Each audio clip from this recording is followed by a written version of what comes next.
Hello and welcome to Compadre channel. I'm having an amazing experience. I got a new knife today in the mail, and I was so enthused about the buck Compadre in 5160 steel, like a throw knife kind of thing. Got some videos about it on my channel. I'm working on mine at the moment and revising it. Had some issues, but I'm very excited about that knife, and I felt like the steel was very good, and I'm quite keen on 5160. The first video on my channel, in fact, features a knife which I myself made in 5160. So the thing is that I got interested, and I found that looking for the buck Compadre, two knives come up. You have the buck Compadre throw knife, and then you have this one. Lighting's not very good, but I just thought I would up right now and make a video because I took this out of the box earlier and I was like, okay, man, you know, it's nice, you know. It's the same materials and Cerakote and what have you as the big throw knife. You know, there's a little overlap in the scales and stuff, some of the same issues. Wasn't sure about the handle to blade alignment, the little hump there that's kind of reminiscent of the Saga Fielder, this little thumb ramp. I don't know, I didn't mind. I was like, well, you know, I'm sure it's a good knife. Feels good. Nice hollow grind on it. Very steep primary bevel here. Thought that looked promising. But I wasn't expecting a special wow out of the box performance. I do like how Buck does their factory edges, however. It's kind of made me think of the Buck Pursuit, maybe, that kind of thing. But of course, that's just the 420. And this is the 5160.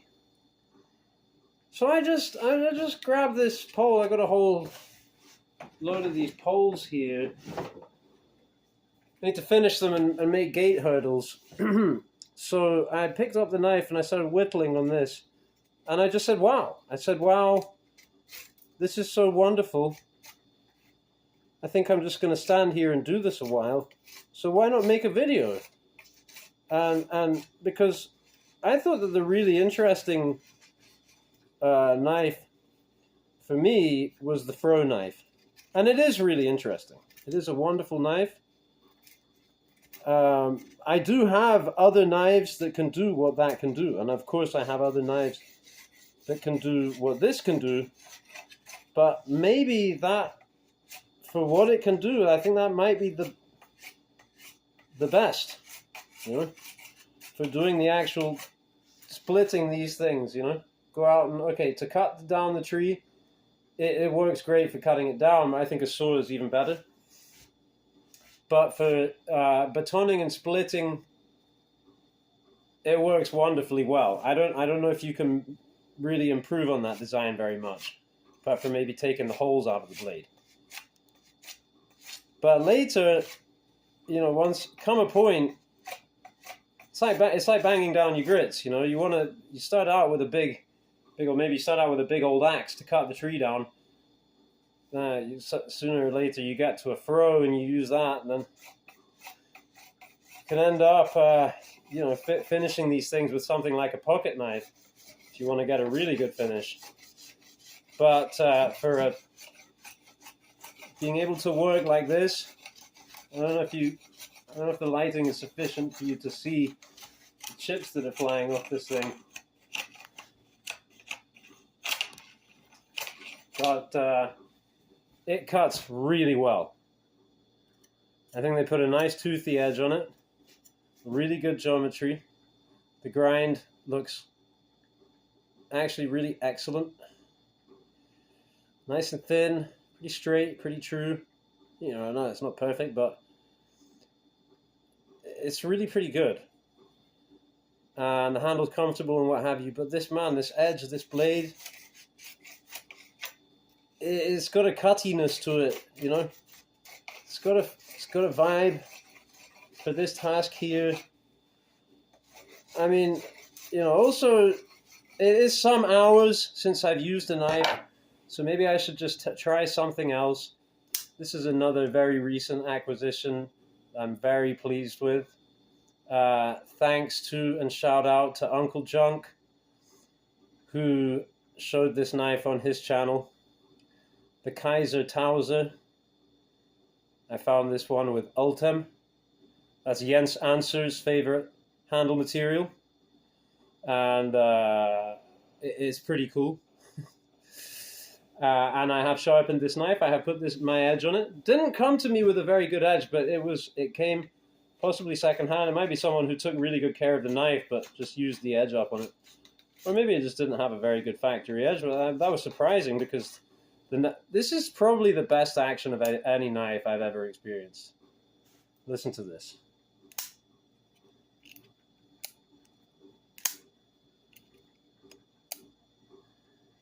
I hope some of that is coming across.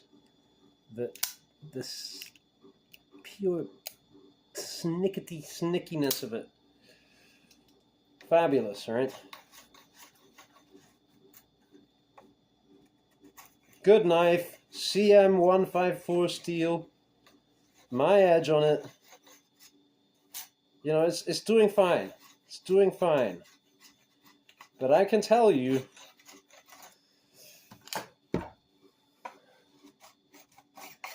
this thing is way better. Oh my goodness, that's pretty amazing. That's pretty amazing. Let me try this. Try this jungly machete here. I got all kinds of knives kicking around, so actually, you do some serious work with this. But it's the feel of the steel, I'm telling you. Try this work tough gear Atayal. See, this knife is too heavy really now for this bit here. Yeah, I mean, it cuts in like nobody's business. You could do a great job with any of these knives, you know? But I'm always looking for the thing that is the most... I'm always looking for two things, in fact. I'm always looking for the thing that can do everything. And I think that I have the thing that can do everything right here, so I'll show you that as well.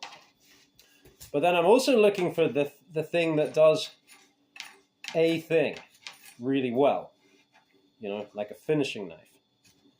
So this knife you could do the whole process with, and it would work pretty well. But I would choose over that. I would probably choose this knife from The Offender.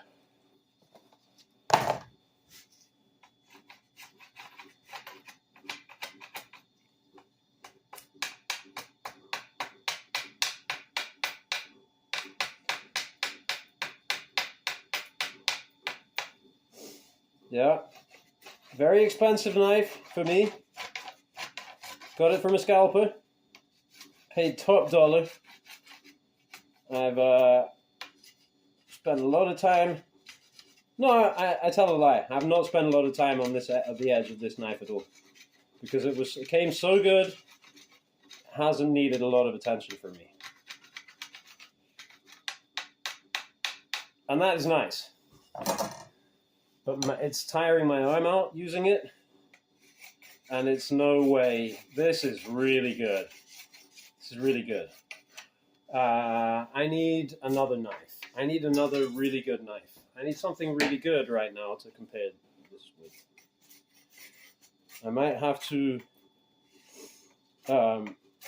deproximate myself from the camera for a second while I go and run around looking for knives. Some kind of knife, something that is a worthy contender. Because I like the comparative study. And you know what happened is, I was listening to Scab one time, and he said he hates comparative studies. And somehow that really stuck with me. That he and somehow I felt like, because Scab is so great, if he hates comparative studies, okay, you know, I'm okay with me liking them, but maybe they're not that good. But, you know, I don't think that he's saying that I have to hate comparative studies just because he does, right? He's not saying like he doesn't like Benchmade, therefore I shouldn't like Benchmade. Scab is not a psycho. So I might have got the wrong idea, you know, and withheld doing more of the comparative study stuff because I really like the comparative study. Okay, well, I did say let me try something else that's really good, and so let's try the everything knife. This is the knife that I bought a few years ago to do everything.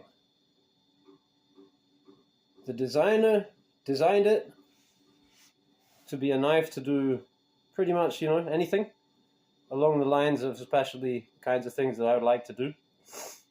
Survive, chop wood, eat well, defend myself against, you know, ruffians and rapscallions. And yeah, this will do it all. And I even, you know, I featured this knife in early videos.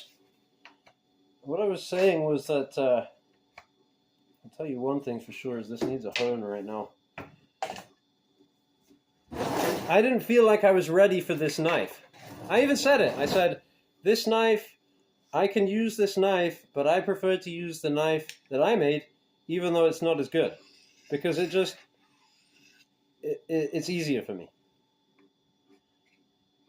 And that kind of stands to reason, you know, if you make something for yourself, you do make it how you like it. But this is such a capable tool. And it chops really well, it slices, it prunes, you know, you got the little hook bill that I'm working on here is just awesome. I gave this thing some welly today, but I'm actually kind of surprised that it didn't seem to be cutting well on this.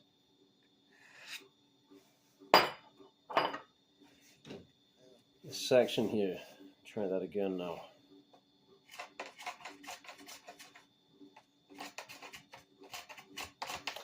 Yeah, see, again, for this part here, this knife for me is a little too, it's kind of too heavy and too kind of stout.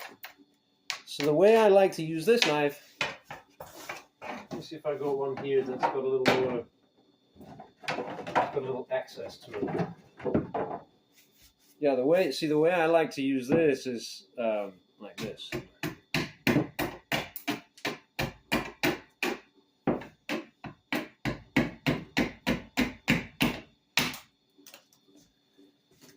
Chopping heavier stuff. You can do very fine stuff. You can even do pretty fine work with the point on this thing. But if you're trying to do more delicate stuff, it's just very big and heavy. It gets a little unwieldy. Also, I have some issues with the handle. I think I'm going to need to mod the handle because this indent here just doesn't work for me. I'd rather this were just straight. At one point I wrapped some twine in there and kind of just thickened that out, and that felt way better. So I'm going to try and find another knife through here. There's got to be something. Yeah, 1, 2. Okay. Yeah, we had a couple of contenders on the dining room table. Cool knives as well. Happy to show them off. This is Spyderco Gale Bradley Bowie. Absolutely exquisite grind on this thing. Kind of an unusual design. Massive ricasso here. And funnily enough, actually, this finger choil area has a 90 degree on it. that is sharp enough. I don't know whether this was deliberate, whether this was the idea with this, but you can, you know, as you would with a knife that doesn't have a choil to hang up on, you can dig in with this, make yourself fine little shavings. Really fine. I'm not doing a good job here, but see what I mean here?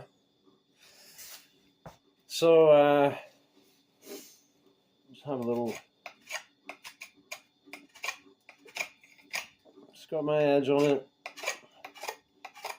but it's very, very close to the factory condition. Haven't used the knife much either. I'm not very accustomed to it. Fine. This is what closer to what I like is if you can go like this, you know, and just relaxedly just plane away. So it really helps to have a convex geometry, at very least, on your edge to do that.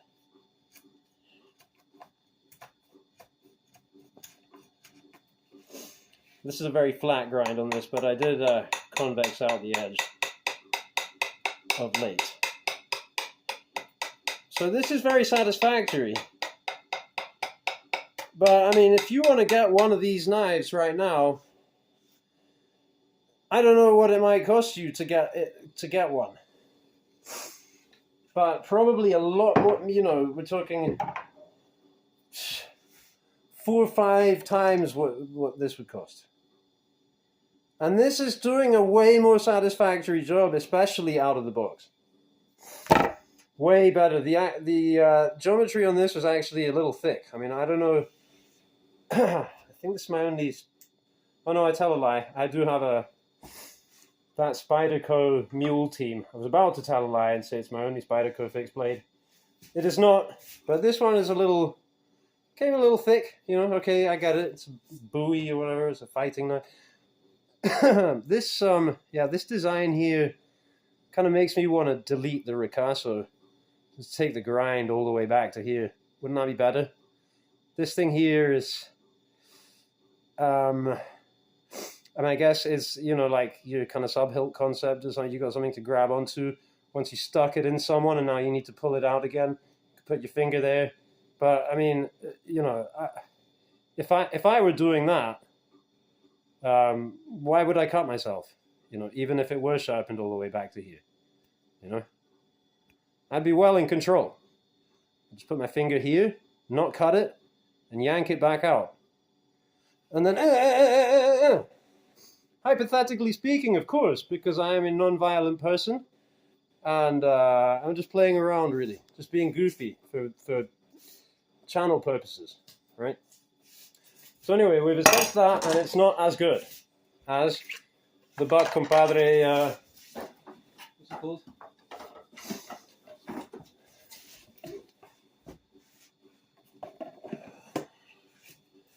I don't know, it's just the Buck Compadre hunting knife. 5160. Made in USA. Forever warranty. You know, quite a nice box, actually. I mean, if you're gonna put some, you know, it's a box that you can use for all kinds of things. I have all kinds of knife projects that need a box like this, and this is great. Fire lighter. So, you know, I'm not all about the packaging, but in this instance, I like how they did it. You know, it's pretty classy. Now, this is an F and Grow. Shout out to Connor Chops. He's been showing off the F and Grow. I always jested. I just said, well, F and Grow. F and Grow sounds like a rabbit strategy to me. Rabbit populational strategy. F and Grow, yeah, some shit made in China. You know, this thing looks like a rip-off of the Little Evil, which I got one from Scab, so, you know, why would I ever buy that? But Connor Chops, you know, and he got me interested, and so I was wandering around. I don't shop on Amazon ever, or that stuff, basically. I swore off that. So I was looking on eBay, secondhand and stuff. I found a couple of F and Grow knives. quite nice. This one was advertised as Sleipner steel, but actually says N690 on it, and it was mashed. Somebody had pounded on it around here, and then left it. It was rusty. There's actually still some rust down there, but because the lighting's crap, you probably can't see it. So take my word for it. It was rusty. It was nasty, and then now I've kind of stripped off the coating and scratched it up and blah blah blah. But I put a wicked edge on it. It's really good. Really good edge. How can I demonstrate? Here's a piece of cardboard. Cha! Oh, wow, that didn't go very well, did it? Yeah, I really like these recurved blades. And it's quite interesting because this knife seems a lot smaller to me in mind than the William Collins, which always seems massive to me when I think about it, even though it's not that big a knife. And they're actually very similar size, weight and everything, stock thickness, but see, the layout is very different. This has the kind of forward stance. This one, he said, is kind of like a parang. You know, it's got the sway back, but this, of course, here kicks forwards, right? So when you, especially if you're on the lanyard and you chop in with that, look at that, right? This chops like an absolute hatchet.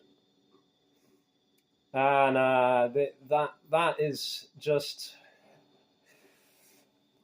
superior to this, I think, in some ways.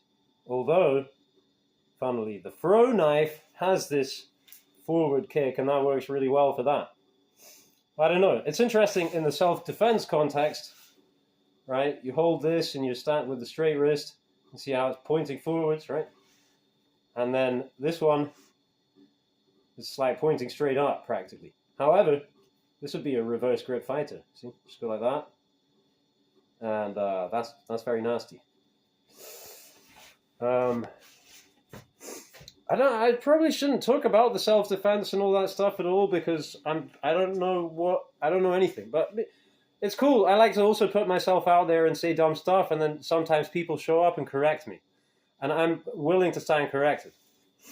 Willing to stand corrected or be edified on anything. I'm not an expert. I'm just a guy, blah, blah, blah. However, I like to, present. I like to pontificate. I like to get up on my high horse and act the part. So I'm doing right now, that and some whittling. So, we've got one of these again. Anyone will do.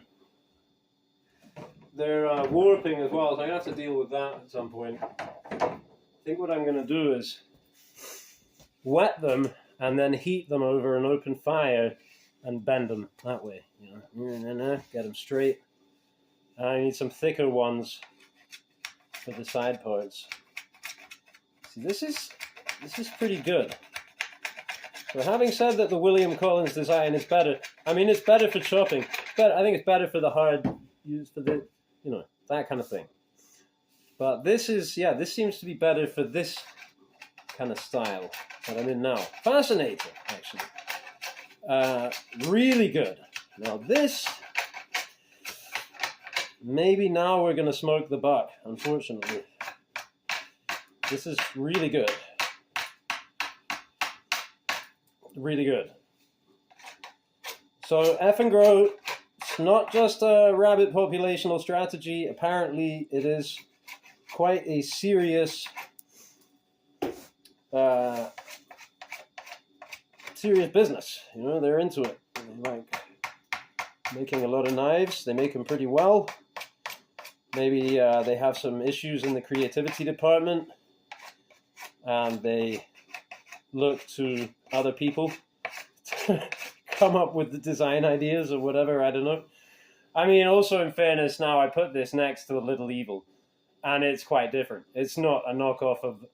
It's not a clone. Okay, you could say, yeah, maybe they ripped it off a little bit or whatever. But yeah, at what point? Where do you distinguish between plagiarism and homage, influence? Also, both of these knives could be based on something else that I don't know. of what have you. But people just have the same idea, like Scab was saying in a video the other day. Two people can have the same idea independently, and sometimes, in fact, sometimes you listen to some sciencey talk and stuff, and to me it seems so dumb because, when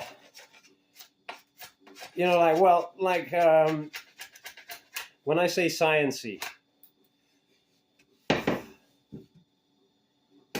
let's say, for example, not science, because it could happen with science, but let's say religion. And so you say, well, was this spiritual teacher or influenced by that spiritual teacher or not, right?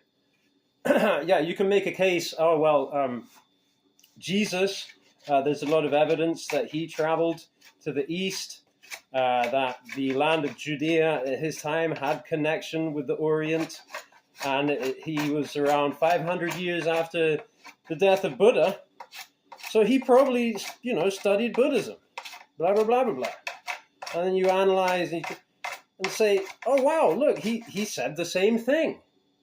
Therefore, that's really evidence, isn't it? That because he's saying the same thing as the Buddha. Like Buddha said, don't believe it just because I said so.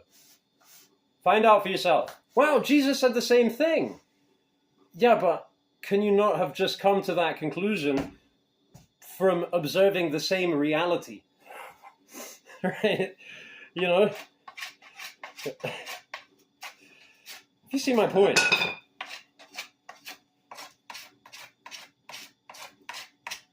So yeah, I realize I'm full of prejudice and idiocy, and one thing that I've kind of been uncomfortable about China, buying from China, doing business with China. What's the deal with China? Somewhere along the way, I found out that,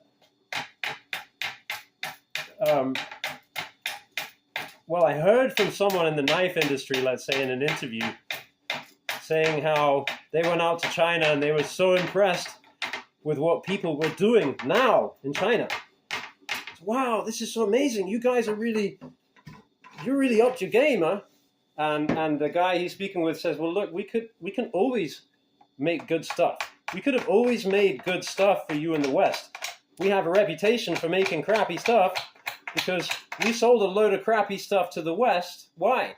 Because people came from the West to commission us to make things, and they wanted the cheapest product available. They wanted everything made the cheapest and crappiest possible so they could sell. So is that China's fault then? That's the entrepreneurs from over here who created that situation. And now, look what happened with Bark River and so forth. I think a lot of people are kind of having this mind-blowing experience with that story, and everyone's kind of got their takeaway. And one of my takeaways is kind of like, what's my problem with China anyway? Where did I get this problem from? Why 5 years ago or 10 years ago I was speaking with my uncle and I asked him, how do you feel, because you're a patriotic American, right? So how do you feel about doing business with China? How do you justify that? And he basically said, well, if China wants to do good business and I want to do good business, we could do good business together, but I don't have a problem with that. And I went away kind of like, harumph, What's his problem? Right? And I'm like, well, I like knives. This is a good knife. Now, if I don't like Amazon, I'm not going to buy it from Amazon. I don't buy anything from Amazon, the website. I would buy something that came from the rainforest, or indeed I'd love to visit one day. It even occurred to me that maybe when I'm so old and feeble and useless that I can't think of anything else to do, I might just wander off into the Amazon until something eats me. I think that would be a really cool way to go. I am a romantic, and come the time I might feel differently, you know. But just go and find a friendly-looking, hungry-looking jaguar and just kneel in front of it, present the neck, you know. Make a turd. Be useful. So, I'm sure I was trying to make a point there. Yeah, Chinese knives, China, my relationship with China. I visited China twice in my life. Once in 1998, and once again in 1999 to year 2000, the crossover. And both times I had an amazing time, especially the first time. I traveled through China with a friend of mine. It was like a gap year thing, you know. People leave school, and if you're middle class and so forth, and you can swing it. You go and do some traveling. A lot of my peers, I think they went out to Thailand or Australia or whatever, you know, beaches, sex, drugs, rock and roll, all that good stuff. Well, my friend, he called me up and he said, hey, why don't we visit Hong Kong and travel overland from the UK? So that's what we did. We traveled from London. Well, I traveled from Edinburgh overland to Hong Kong. I think that took us a month or something, and then we flew back. It was like a month to travel there, and we flew back in about 12 hours or whatever it was. Pretty amazing. So yeah, I was in China out there. I ate the food and hung out and saw these different people. They were amazed by me, ginger kid with dreadlocks. I was like a circus sideshow everywhere I went, anywhere I went in the whole country for the entirety of my visit. Any space I was in, every single pair of eyes was on me. Most of the time. And I got really good at maintaining eye contact with people because they don't have that taboo. So you could just lock eyes with them and just sit there and stare into a stranger's eyes. Totally cool.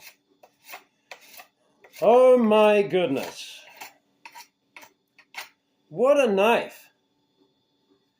This is outrageous. I think at this point I can go and get my Survive Knives GSO. I can get my Monterey Bay Knives Vaquero. I can go and grab any of my fine knives, and this thing is going to give them all an absolute beating. What did they do? What is this alchemy? And, you know, what a massive win for Buck. 5160 steel. That's made in USA steel, right? Sheaths made in the USA. Yeah, proudly made in the USA. I don't know about the box. I don't know about the shredded paper. But basically this is... I don't know about the micarta. Might have to get in touch with Buck and ask him. Where was your hardware made? Where was your micarta made? However, basically, I wish I could tell you what the price was on it. I think I paid $90 for it. Let me see if... Yeah, no, I already... I don't know. I'm not very good at keeping track of my documentation. In fact, as a rule, I'd just much rather not have any idea how much I spend on knives. Here we go. This is the Buck 104 Compadre hunting knife, 5160 spring steel, cobalt Cerakote finish, natural canvas handle with black leather sheath. $150. I said 90. See, that's obviously how I work, right? Every time I buy a knife, I just mentally remove what would that have been? Well, around a third of the price. If I buy Yeah, well, whatever, you know. I got a lot of knives. I got a lot of problems as a result. Because the more I like knives, the more I appreciate knives, the more I also see the flaws. And the more I learn about how to fix those flaws, my brain becomes full of all these plans of I'm gonna do this to that knife, I'm gonna do that to the other knife, I'm gonna do no. Well, come a point maybe it's nice to just get something out of the box and say, this thing is amazing. I wouldn't want to change a thing right now. I just want to enjoy this just as is. And I don't get that experience very often, if at all, in fact, because maybe the thing that is, to me, is really good, like it's perfect, maybe is something like a Rockstead knife, where I have more than a couple, and they are all in theory users, but in fact, only one of them gets regular use, and most of them really don't get use at all, because well, that's a whole nother topic, right? Like, as a knife user and a user of my Rockstead knives, like I'm not keeping them virgin. I'll use them, I'll sharpen them and whatever. But why am I not always using them then? Because nothing cuts like a... Okay, well that's it. Sorry, I gotta go and grab one right now. Now I have to go and test a Rockstead against this knife. 36 minutes in. This is going to be an epic video. Maybe we'll make it an hour long. Well, the memory on my phone will give out before then. But hang tight, let's get a Rockstead. Intermission.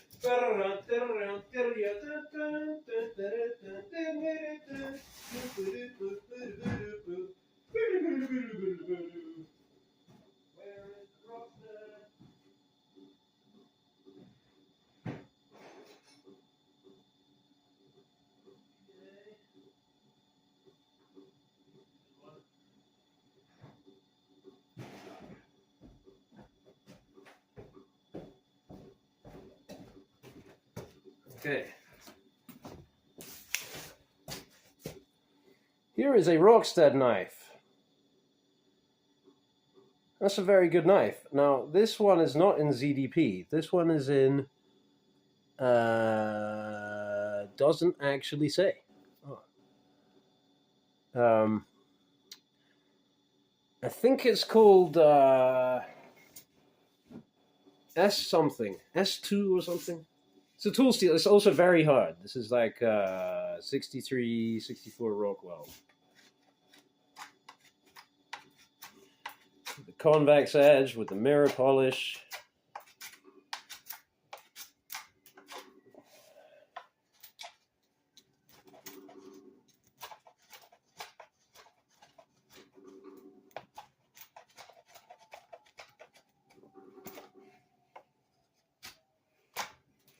Yeah.